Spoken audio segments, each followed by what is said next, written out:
I had never done anything on the air. Right. They said, there's the AP teletype. Here's a ruler and a pencil. Right. Rip the news off, prepare it, and in 15 minutes, you're going to give a newscast. And I vividly remember I was trembling holding this rip and read news. And they had one of those old beautiful RCA ribbon mics, which now I understand was like incredible. Right. Hanging from the ceiling. I was Edward R. Murrow, baby. I was going, and now the news. I was terrified. But I fell in love with it. And thank goodness, because as they say, radio's been very, very good to me. Manage your budget better. Start your new year right with Rocket Money. Stop throwing away your money. Cancel unwanted subscriptions and easily track your expenses with rocketmoney.com/path. Folks, we have a pioneer of podcasting. I'm a podcast host and producer, which means nothing with 5 million other friends who do what I do. But the guy who's a pioneer in our space has been gracious enough to join us. Leo Laporte, thank you so much for coming on the path here. I'm Scott Savlov, your host. And Leo, to describe you, I actually would say you're more journalist than you are. We're the 35 or 40 and under crowd would see you as a podcast guru and podcast host. I see you as a broadcast journalist who kind of evolves with time. And that's not to say that you're an ancient mariner. It's just. Oh, I am. Well, but no, come on, man, because I'm that way too. So, but I see it in the realm of that you have taken the new mediums and you have kind of evolved your brand of broadcasting where people can find their answers and solutions in technology to find you, whether it be, as we'll cover a little bit, broadcasting on television, which seems obsolete now in many circles, unfortunately, to a world where we, go to streaming and listen to podcasters. And there's a responsibility in some ways lacking, I think, in podcasting, where people always quote podcasting. Oh, when I heard this podcast, and I'm thinking to myself, well, how credible is that podcaster? How much due diligence, or are they just throwing things out of their butt? Because there's no barrier. You go on YouTube, other than certain categories which they ban you from talking about, and they don't want you to cover. There's no real criteria to say, hey, I went to broadcasting school, I went to journalism school, I became a podcaster. So I'd like to kind of talk a little bit about that as well. But for me, I look at you as a broadcasting person, and that's kind of in your blood. And I'm just thrilled that you're able to come on the path here. So thank you. Well, thanks for asking me, Scott. It's really nice to meet you. And I'm flattered that you would even ask me on, because we, as podcasters, we're kind of in the corner when it comes to media, right? We're kind of, in fact, it's funny because when I first started doing it, it came as from a podcasting, nobody even knew what it was. There was a brief period when people were interested in podcasting, and then all of a sudden YouTube took over, and now we're back in the corner again. So I think that my expertise in media is not much valued in podcasting. Well, you're being quite modest, because what happens, as Leo has done exceptionally well in creating niches of podcasting, that the YouTube is just another distribution method. Yeah. Well, and that's really the truth of it is the distinction between broadcaster, podcaster, and YouTuber. It's all a different way of delivering content. Right. You do raise a really interesting point, which is, and this is what the internet has done in general with the elimination of gatekeepers. When I started in broadcasting, you had to get somebody who could afford to own a TV station or a radio station or a network to hire you. That's right. They were gatekeepers. Same thing to publish a novel. Thanks to the internet, you don't have to have That's right. anything but a laptop, and you can be a broadcaster or a writer, musician, or, right? The whole music industry is right. upside down because of that too. Totally turned around. Used to be that was the whole thing was, I got to get a contract, got to sign with a label, or I'm never going to make it. That's changed completely. But with that has come some negative changes. One is you don't have anybody, certifying the reliability of a source. Right. If you're a musician, you've lost all that marketing. Right. You've lost, you're now one of a million, right. And it's, so there's pros and cons to it. I think in general, as you know, I've been doing this for long enough to remember when the internet came along. We thought, this is great because it's going to democratize media. Right. And in general, it has done that. But, if everybody has a voice, well, A, there's a lot of voices, and B, there's a lot of dumb voices. So it's just noise. It's noise. It becomes noise at some point. Right. But I am not anxious. Maybe a lot of people in my generation might be, but I'm not anxious to go back to the old way. I think this is how it should be. It's basically personalized information. If you know, that's right. I remember driving in a guy's car in Detroit, 2001 or something like that, 2002. And he picked me up. We were doing some presentation, and he said, "Hey, with these new, whatever, I think it was like Ford vehicle, cause this, he had a promotional company that did product launches for the automotive space." He goes, "Yeah, this thing, you can actually listen to whatever radio genre you want." And I'm like, "Whoa, what are you talking about?" Right? It was like revolutionary, like, what do you mean by that? But that's what this has kind of evolved into, where it's much worse than that, right? Remember when, who was it? Was it Brian Roberts who said that someday there'll be 500 stations? Right. 500? Yeah, exactly. That's nothing. Well, Brian Roberts. At the time we thought, that's crazy. But no, we now have 500 million. Exactly. And he owns a lot of them.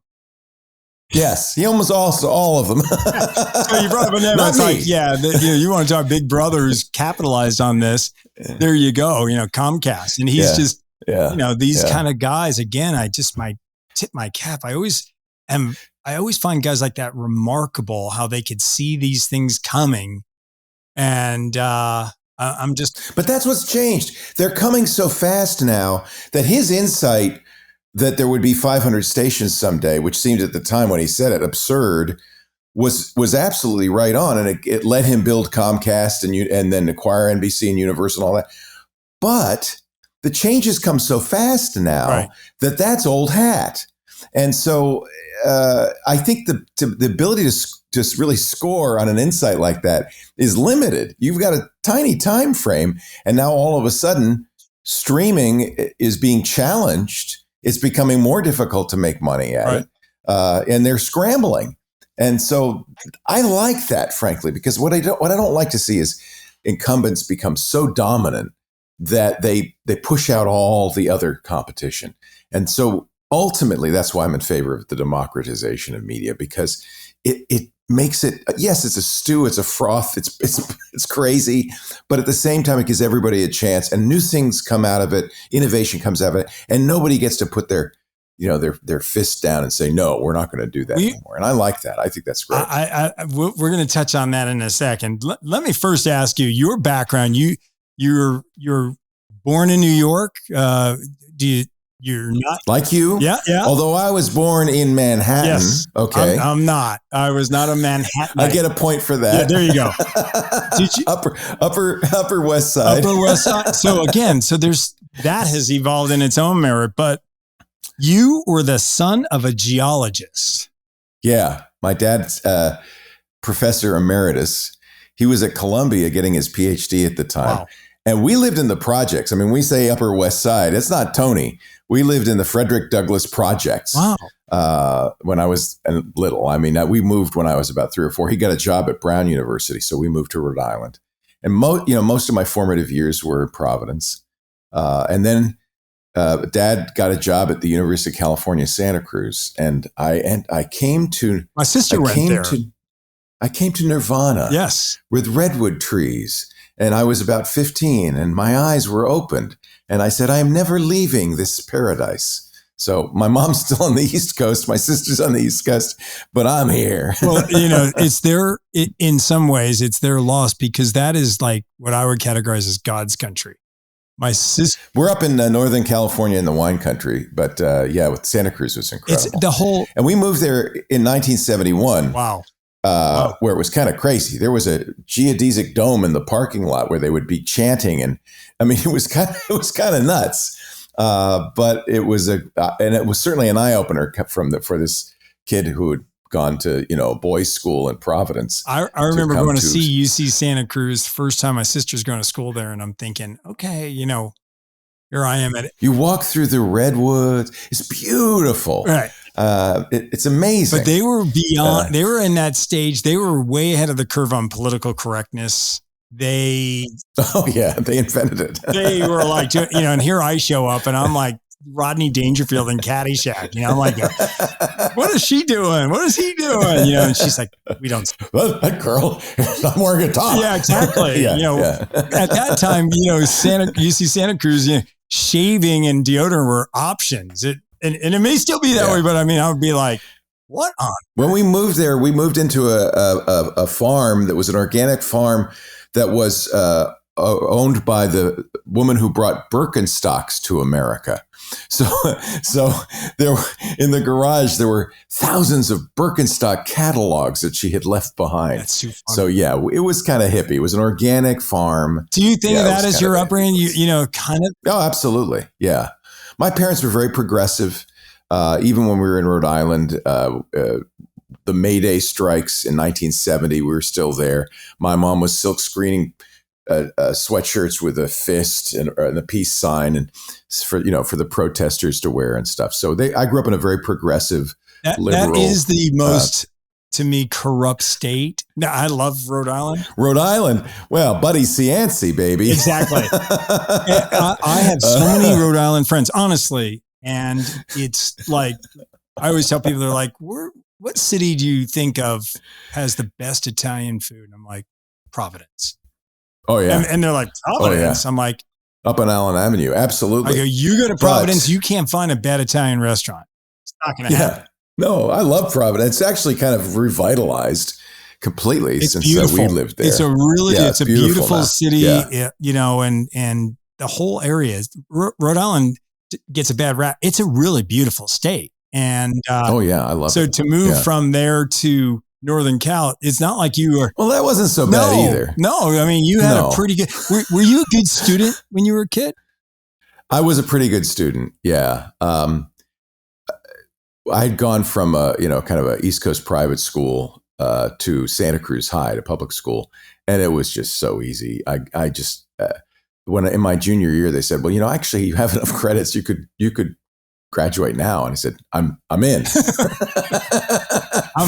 I was gone. Sign me up. I was gone at the age of 16. I was done. But I think for me, academics weren't hard. So I don't feel like I was a great success. It was, I had other interests. You could see, I still have, I'm interested in chess. Right. I played a lot of chess in those days, but this is before really computers were personal. They were still, this is in the 70s. They were still, governed by a priesthood in a big room, and you had to beg for time. I'm about the same age as Bill Gates. And he got his start on computers with a least timeshare computer at his private school in Seattle. The mothers all got together and had a bake sale, and they bought a terminal, and he and Paul Allen were writing code, at that same time. We had that. I remember we had a teletype in a closet. I just wasn't that interested.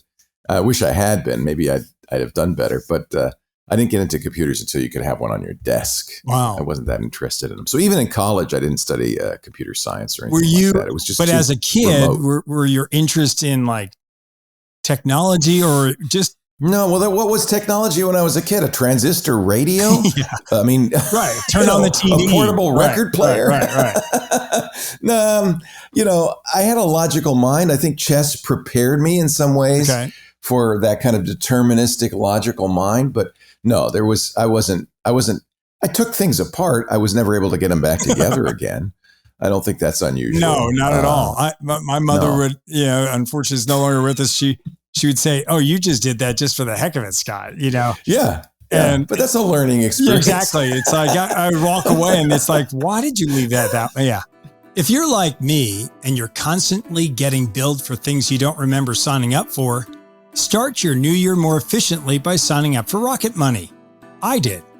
Rocket Money, formerly known as Truebill, is a personal finance app that finds and cancels your unwanted subscriptions, monitors your spending, and helps you lower your bills, all in one place. Cool, right?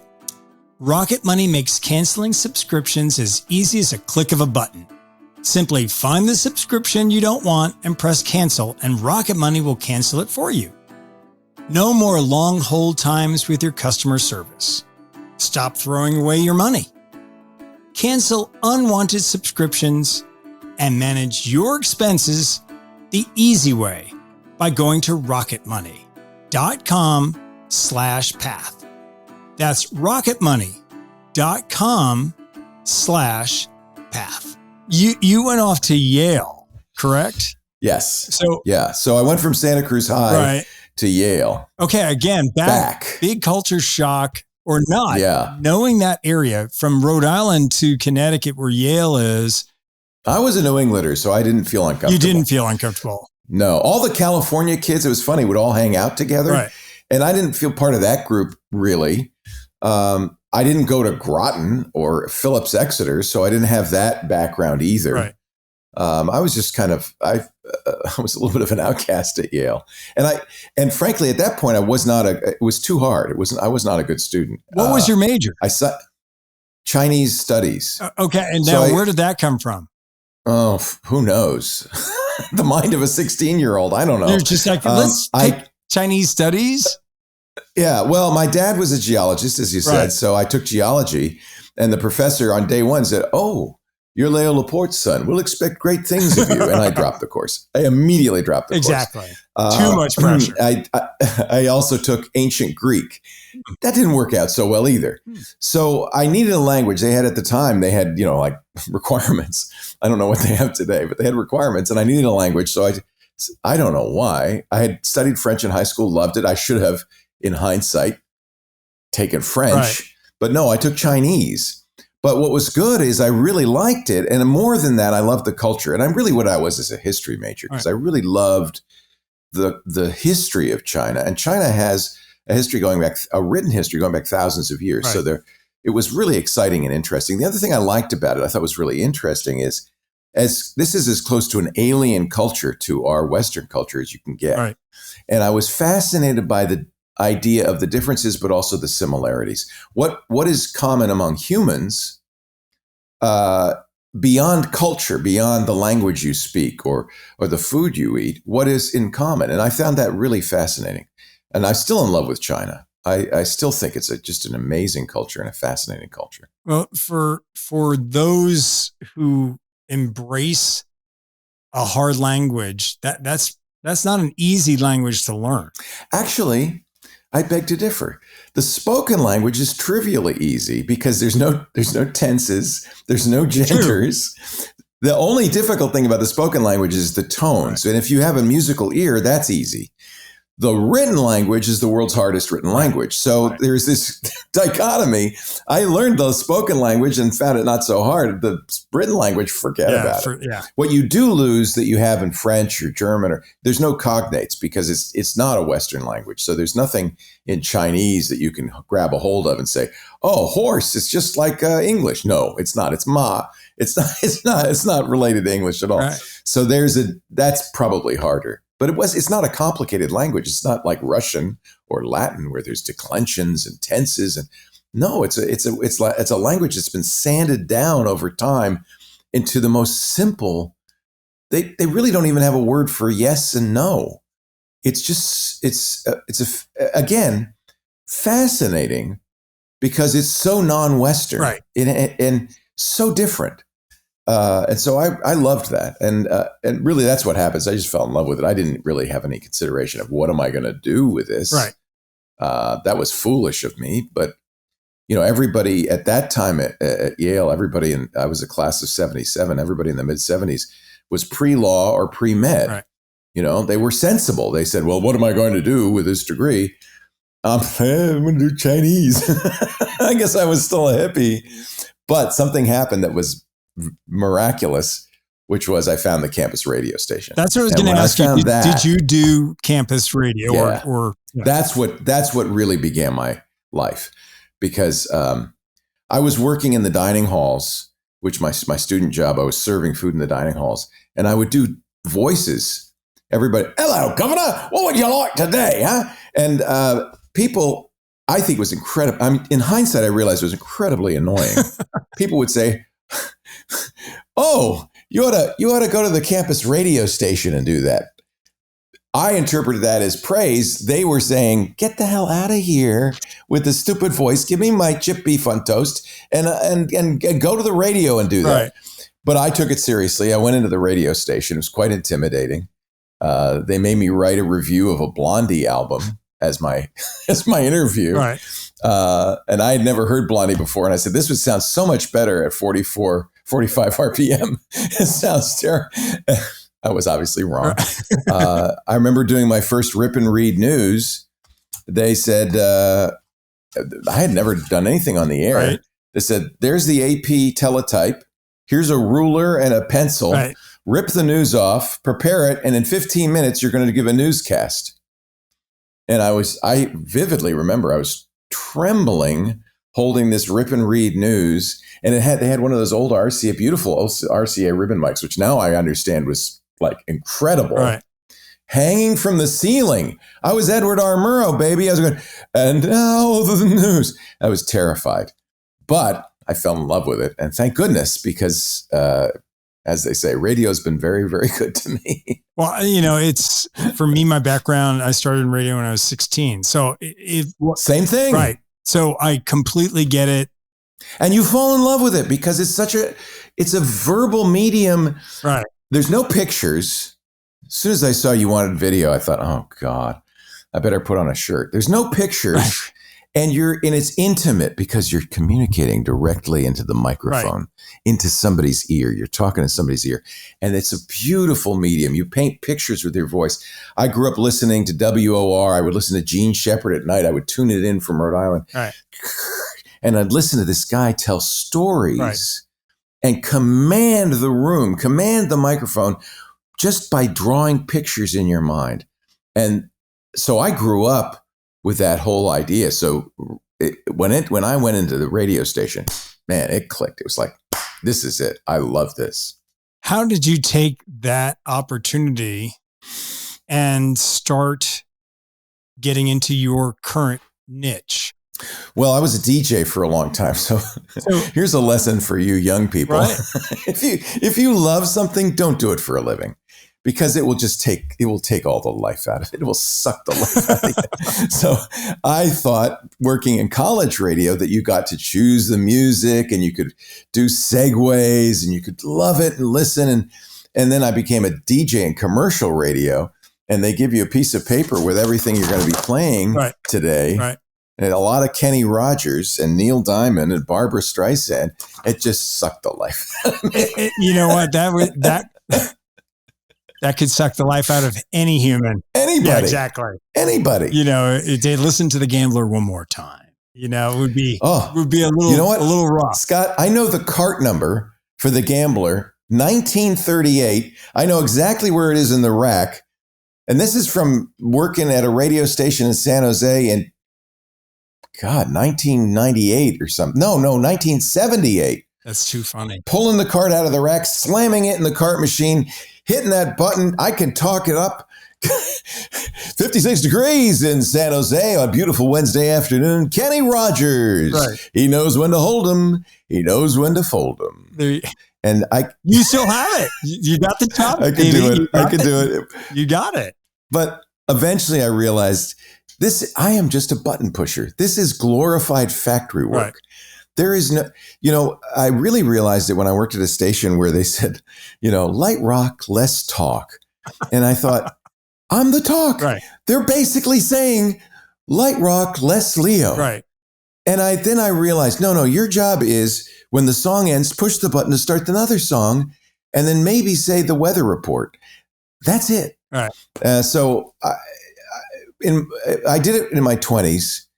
And I think around the age of 30, my daughter's 30. I was talking to her the other day and she said, Dad, I don't know what to do with my life. I said, let me tell you how I was at the age of 30. I had spent the last 10 years building a career in radio that was intensely boring and unfulfilling. And I said, I'm getting out of radio. I'm a grown up now. I can't do radio anymore. So I went to work for a software startup. Now, by this time, I'd already been, in the late 70s, I bought a computer and I started writing for computer magazines and stuff. So I already had this kind of as a sideline.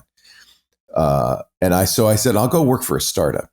But that wasn't right either, because I would stand up in the cubicle and start doing bits. You were having fun. That wasn't the right thing either. So when an old guy, a boss of mine, called me and he said, hey, I have an opening at KNBR in San Francisco. Would you be interested? I said, yes. Radio again. Get me out of here. Exactly. Get your reprieve. KNBR was at the time what they called a full service MOR, right. Middle of the road station, by which it meant that they had personalities who would talk a lot. They would do bits, they would do skits, they would do interviews, and they'd play maybe 5 songs an hour. So that was an opportunity for me to start transitioning into talk. So I got to the point, it got so bad that towards the end of my career there, I was playing 1 song an hour and talking the rest of the time. But candidly, that's probably what works for you. It was a good transition for me. I don't know if it was for the audience. Well, actually, I lost my job there when I was doing middays and they called me in, and this was 91, I think. Right. And they said, the ratings aren't so good. I was doing a lot of interviews. I was doing 4 interviews an hour. Wow. Every book author, anybody who came to town, right. Come on in. We're going to do 15 minutes. And they said, the ratings aren't so good, but there's this guy up in Sacramento who's doing dynamite, and he wants to syndicate. So we thought we'd replace you with this guy named Rush Limbaugh. And it broke my heart. I was devastated. But they did say, and this was really important, so we're not going to fire you. We're going to put you on the weekends. Okay, that's a big demotion, right? Right. And we're going to make you do 9 hours a day on Saturday and Sunday. You're going to do 2 hours of the car show, 2 hours of the food show, 2 hours of the real estate show. Every 2 hours, another show. And I'm not the expert. There's an expert, and I'm the host. Right. We got Ray Brown here. Ray Brown on real estate. Ray, what's the great real estate deal these days? And then I shut up for an hour. You just moderated. You were just pushing the button. I was a moderator. Yeah. But I did say, I've had this guy on my show a few times named John C. Dvorak. He's a computer columnist. Could we do a computer show? Like one of those 2 hours segments? Could we just do a computer show? And I remember the program director saying, Leo, nobody wants to hear this is 91. Right. No one wants to hear a show about computers. I said, I know, but please just let me just give me this. And God bless him. He gave me that. And so John and I would do 2 hours every Saturday. And that was the beginning of my real career, because I had already been interested in computers. John was very graceful. He let me answer questions. He let me be more than just, the guy reading the ad. Right. Really nice of him. And that's when I started doing basically computer talk. And it grew from there. Eventually we syndicated it. I moved on to doing that full time. And so that was the big transition in 91. And as you can probably tell from all of this, completely serendipitous. No plan, no strategy. Right. That's what I was telling my daughter. Just do what you like and cross your fingers. Well, the best plan. I should have learned to play golf, Scott. There you go. There you go. The essence, though, of it was the creation of a niche. See, and I'm a huge believer that niches like that are kind of insulated from all the other. Yes. Where people have the ups and the downs. Yes. And I was a failure as a general talk host. But you found your niche, and that I makes found my you niche. an asset. You're an asset with any station. Well, I think so. Look, if I'm a programming person, I go, okay, who's reliable for me? Oh, yeah, I was reliable. That's true. And you go, I want something. Well, and if you're in the Bay Area or Seattle or these kind of markets, and you go, okay, let's have tech talk. That's true. You've got I started doing it right at the beginning of the growth of technology in Silicon Valley. And so all of a sudden, I was well positioned for that. Right. So there's a lot of, but also honestly, to be fair, talk radio left me. I mean, it wasn't like I wasn't succeeding. In fact, at one point, I was working at KGO during a computer show, and they said, "Hey, why don't you do a news talk show?" And I did it for like 2 days, and I got in fights with people, and my stomach, I would go home going, And I said, no, I can't do this. Right. But I can talk about the beauty about, in the early days, it was computer talk. It wasn't technology, it was computers. Right. But the beauty of technology is it's simultaneously the toy store and important. You know, sports is the toy store, period. I mean, you can't really say it's changing the world or anything. But people love it. Right. Technology had the benefit of both being the toy store and actually having a long-term impact on our culture, society, on our way we work and play and everything.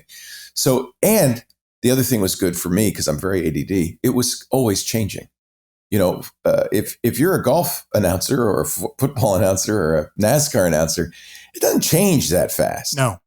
Every day there's something new to cover in technology. So it kept me interested.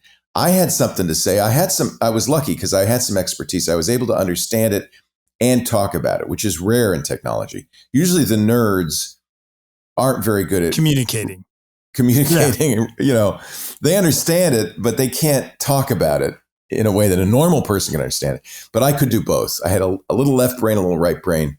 And so it was a perfect thing for me.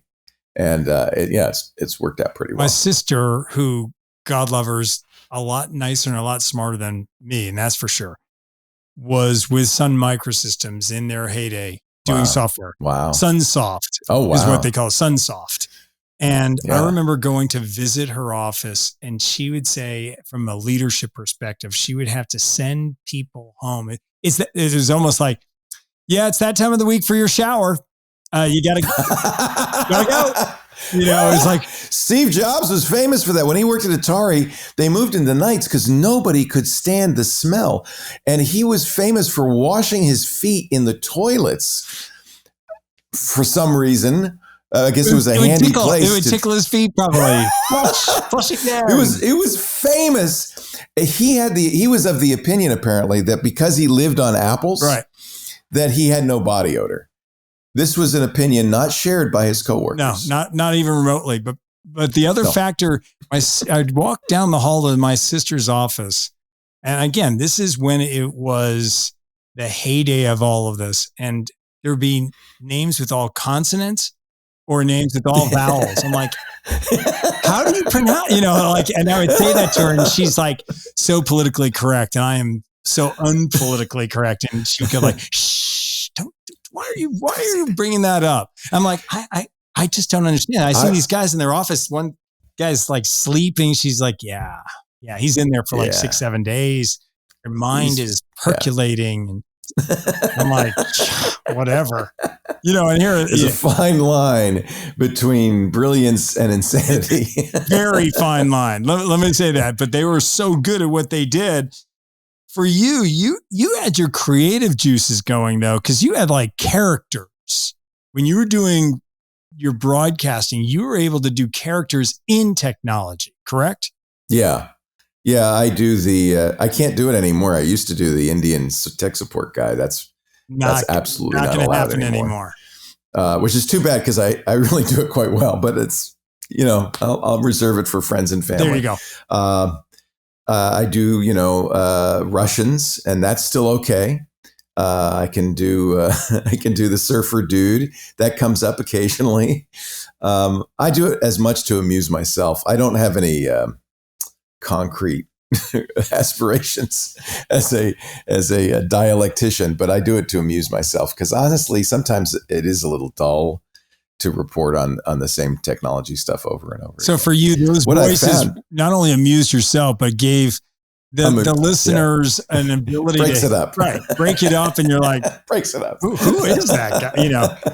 Well, yeah, I mean that's the other problem. And doing a technology show is not, you say program directors and radio stations say great. No, most of the time they say that's foreign language programming. I'm not going to put that on the air because nobody will understand what you're saying. So it really is the trick is to come back and say, no, this is important because I am explaining to normal people so that they can use this stuff. And really, that was always my mission. I've always thought since the late 70s that technology was going to really change our lives. Right. I mean, I had no idea that the internet would be so, and mobile and everything, but I knew that it was coming. I knew that normal people would have to understand at least for self-defense. So my goal in all of this all along was, let me explain how this works so you can use it to your advantage. Because trust me, they're going to use it to their advantage. So you need to understand enough of it to protect yourself and use it to your advantage. And that turns out to be something I think program directors do get. And I was blessed because I was working on tech TV for 6 years. We did TV. Somebody once said, you're a minor celebrity on a non-existent cable channel. I said, yes, that's me. But when that kind of started to go away, I was very lucky. A woman that I had worked with at KGO in San Francisco was the new program director at KFI, the big station in Los Angeles. Right. And they had just lost their computer guy. He'd moved across town to KNX.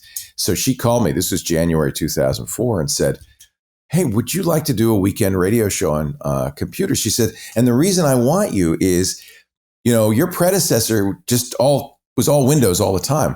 I think you can talk about Mac and other stuff. Right.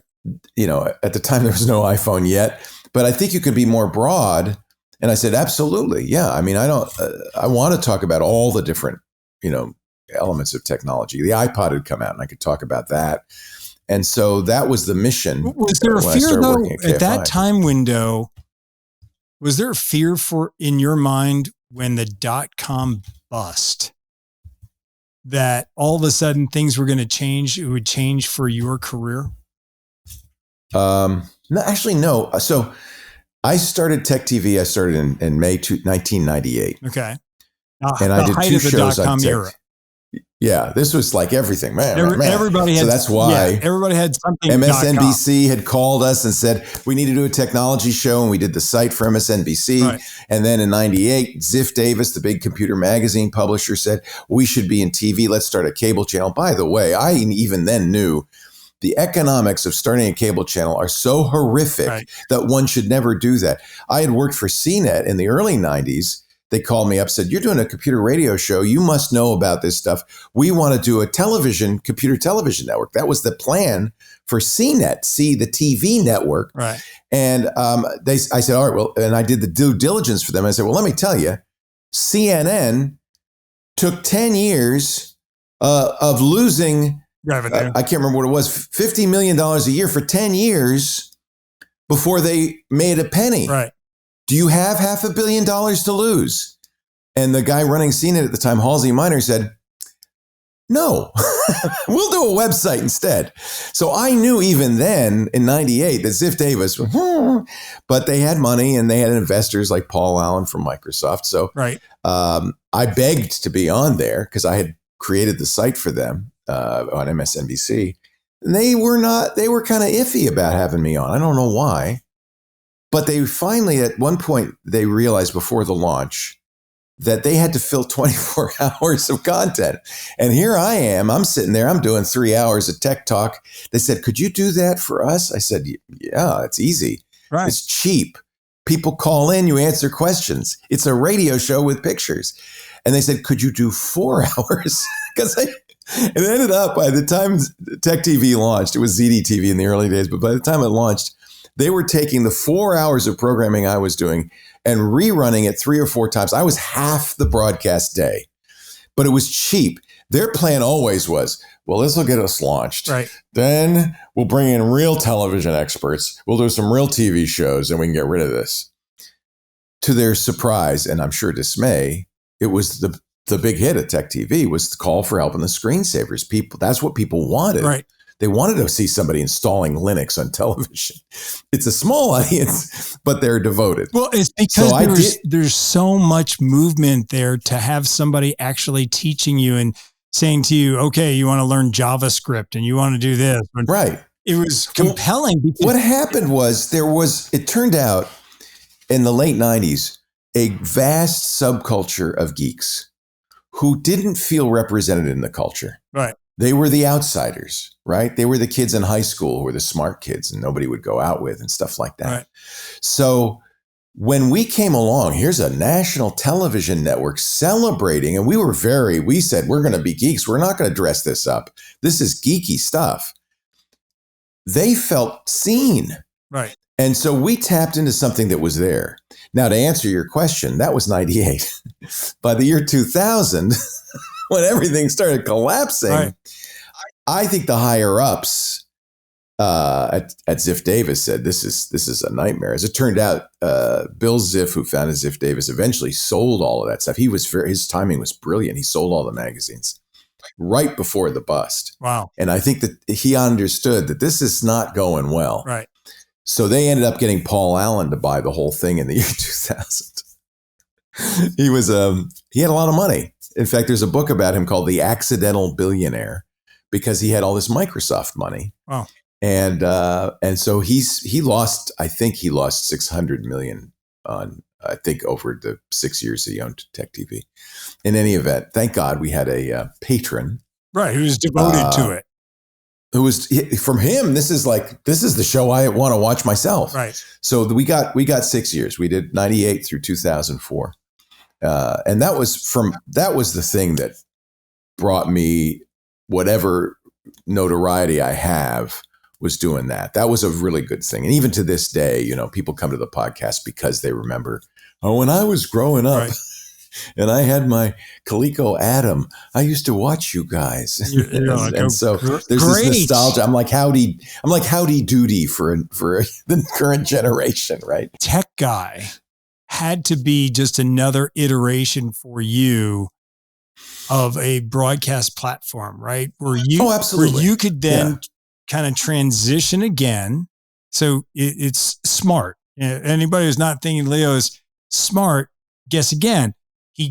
He finds the iteration that works. Lucky. Either you're exceptionally lucky every couple of years. It is always better to be lucky than smart. Okay. This is what I have learned. Well, it's good to be both, right? If you can be both, fine. But honestly, it was as Tech TV started to go down. My mom says, you jump from lily pad to lily pad.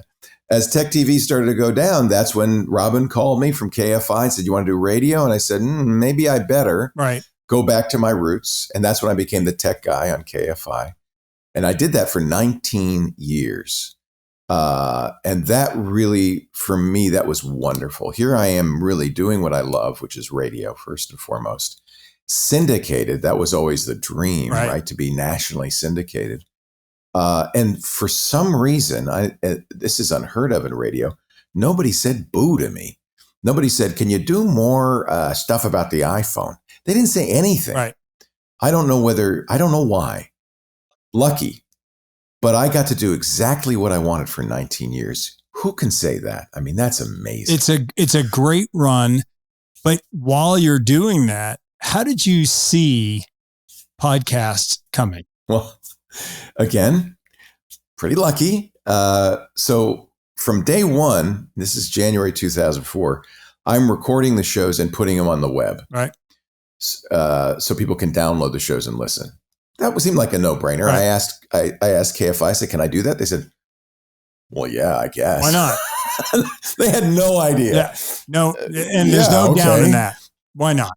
Right. Sure. It's not going to eat our audience because no one knows how to do that. That's right. So, and then in the fall of 2004, I'll always remember him. Matt Bischoff, who was 14 at the time, called me and said, "Why don't you do a podcast?" And I said, "What's that?" And he explained to me, well, you take these radio shows you're already offering for download, you make a feed, an RSS feed, so people can subscribe to them, and then they can download them automatically. So, well, I could do that. That was easy. It was a day later. It was a podcast. So that was just pure luck.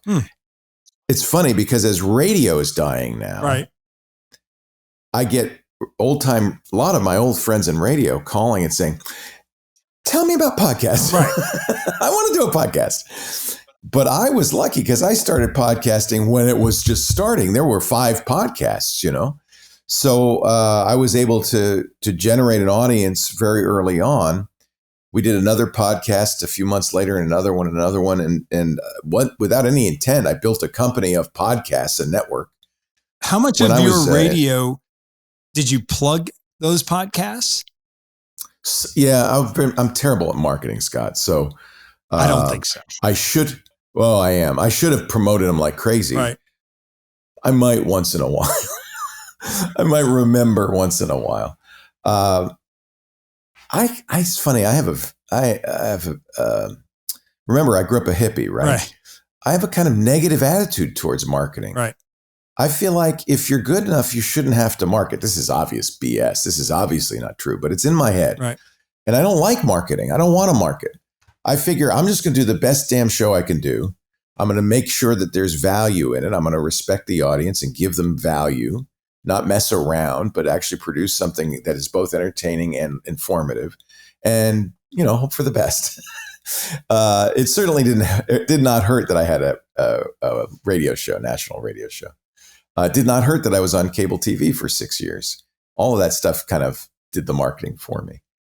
The smart thing, and again, I don't think it was that smart, it was just lucky, was seeing that this new medium, this way of distributing audio over the internet would be good for me. I wasn't in the radio business. I was in the audio business. Right. And so focusing on the distribution means was foolish. The smart thing would be, well, what do? I create audio content.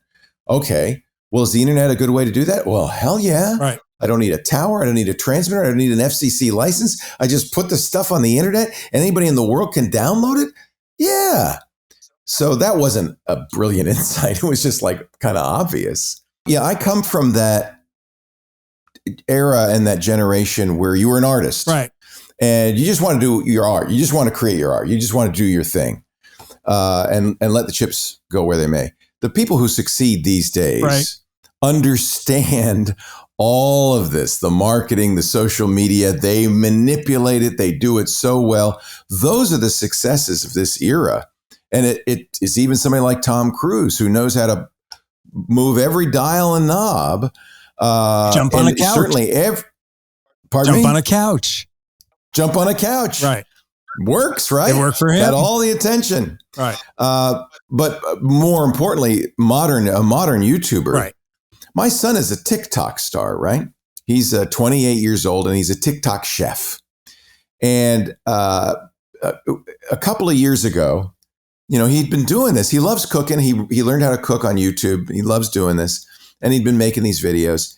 And he had about 30,000 followers on TikTok. And he said, Dad, at the time he was working for me in sales. Right. And he said, Dad, I want to do this. Is it okay if I do this? I said, go for it. Because that's my background is do what you love. Right. Create. Go for it. He got to 2.5 million followers on TikTok. He jumped to Instagram because that's the new thing. He's over 1 million on Instagram. He's got a cookbook. He's talking with Netflix about TV shows. The people who succeed nowadays understand you got to work all the dials. All the angles. That's right. And I'm not that way. I just want to do what I do and cross my fingers and hope somebody likes it and hope I can make a living and pay for, dinner. For you, based on what you do, when people talk about things like Spotify, Amazon in that space, is that a good thing or a bad thing? That's a bad thing. Because one of the things, and this is, again, my hippie background, But I really firmly believe that the future of technology does not lie in the hands of big corporations. There's some real value to them because they are creation machines. They aggregate capital and then they apply capital to inventions. Right. And certainly you're not going to get a self-driving car or an artificial intelligence without massive investment. So I understand that. But I'm a believer that from the point of view of users, the best kinds of technology are created by the community. They're open source. So for instance, I've always looked askance at Twitter because it's a monolith and it's not in their financial interest that you move somewhere else or that you share your tweets out. They really are created to make money for themselves and their shareholders. And that's how it works. Right. But from the point of view of the user, you're contributing a lot of value for free to this company who then monetizes what you're creating. Right. And it's the same thing, by the way, with Henry and TikTok or Instagram. He's putting his life's blood into creating something that ultimately doesn't benefit him as much as it benefits the company he's creating it for. I like the idea of it maybe being more distributed. And I think now you couldn't do that in the old days. That's that gatekeeper thing. But I think we're moving in the direction where somebody can do that. And if you can, you should. So we're going to always have tech giants, but I think it's also really important that individuals create their own blogs, have their own presence, own their own content, because ultimately, when you make it for somebody else, you're at their mercy. Right. You're, as Bob Dylan said, you're working on Maggie's farm, baby. Right, exactly. You're working for the man. Right. Yeah. Right. Yeah. You're doing it for the man. But no, I think that has logic. So if you were going to say, I always like to ask people, where do you see this going? You've already just covered that. Don't do your show for Spotify. Be on Spotify. If you could take advantage of Spotify, that's fine. But you need to own your show. Right. And at the same time, when you're trying to create the content, we were patient and I'm an impatient person. Right. Me too.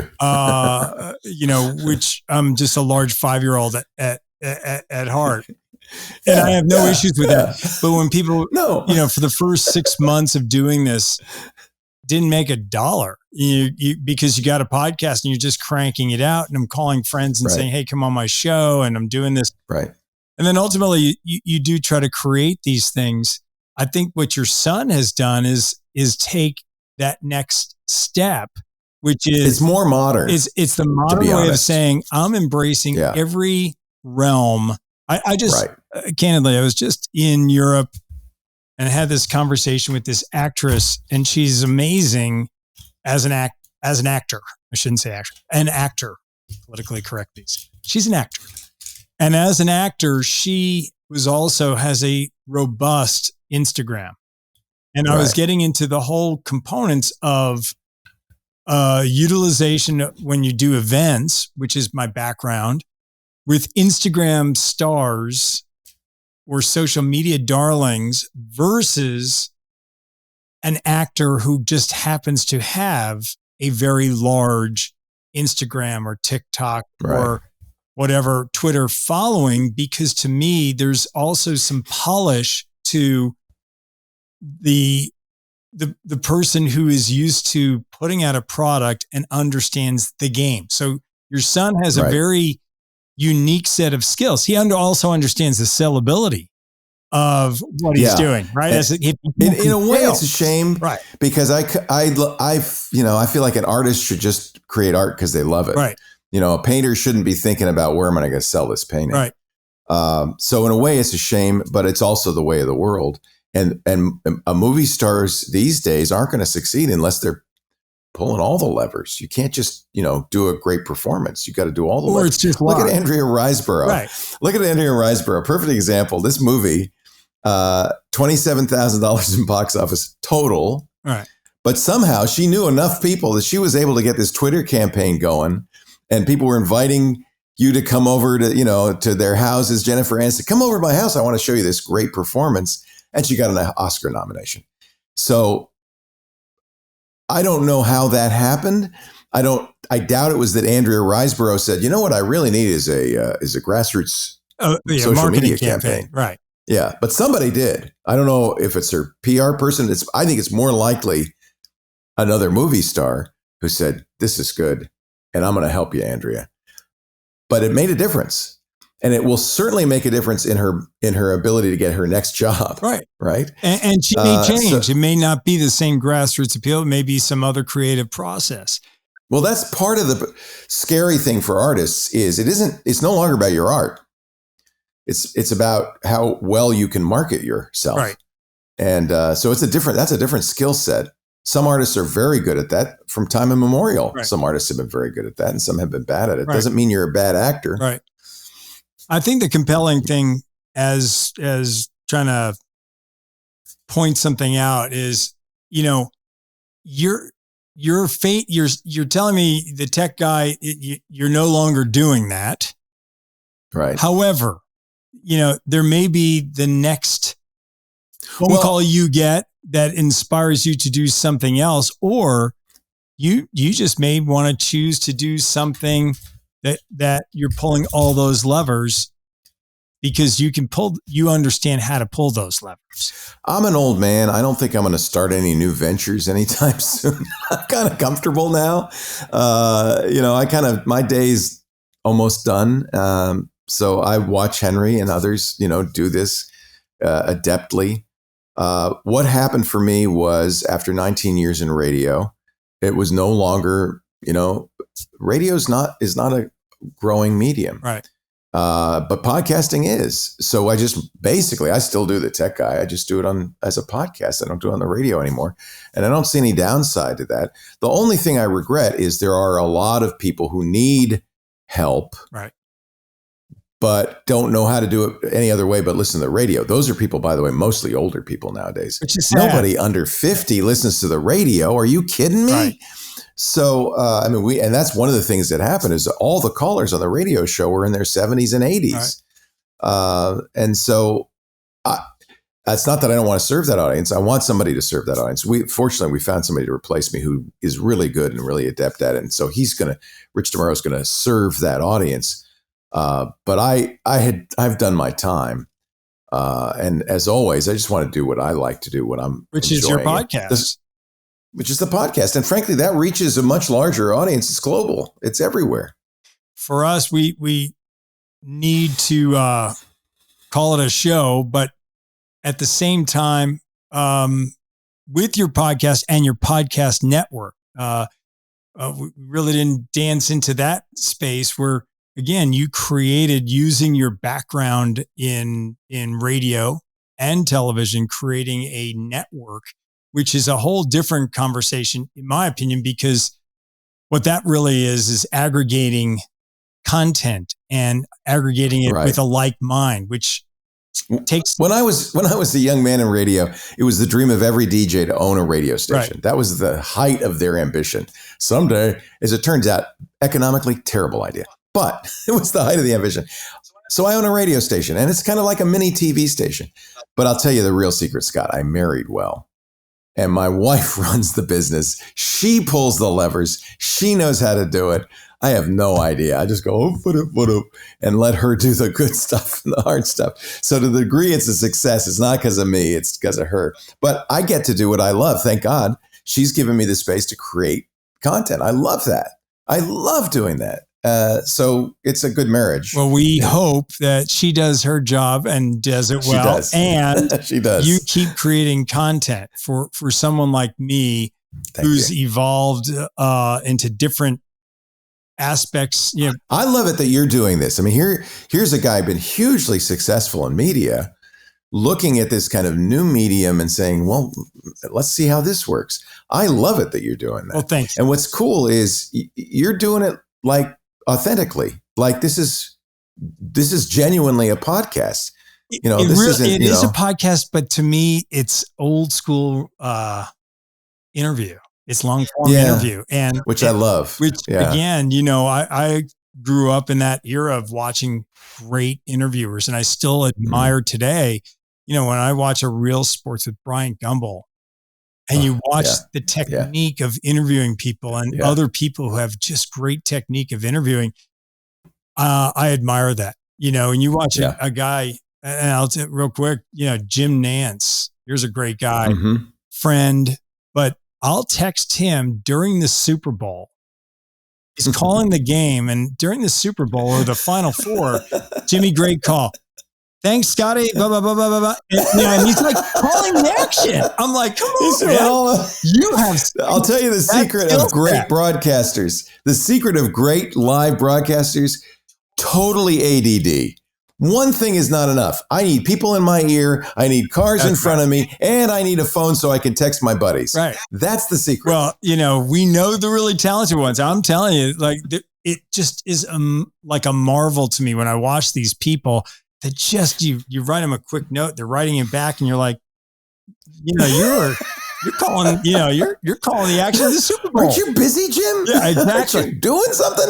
Hey, what are you thinking for lunch? It's like, it's crazy. I'm telling you, it's ADD. It's the secret of all great broadcasters. The great Leo Laporte has been on the path here. Thanks, Leo, for joining us. Thank you, Scott. Thank you, Scott. You could see more details on the path here and Leo's appearance at Scott Savlov on Instagram. And our show will be on YouTube for the path here. Please find Leo's Tech Guy and his podcast network. I make a joke of describing it. There's no joke to me when you listen to really bright people, and his different shows that he has really breaks down for those who need assistance and understanding. If I'm buying this, if I'm trying to find a trend here, that's what Leo Laporte does so well and has for so many years. That I'm just thrilled to have you on this show and have the ability to tell you that, because that to me is the fun part, is meeting people, getting friendly with them and saying, I've been a big fan of yours for a long time.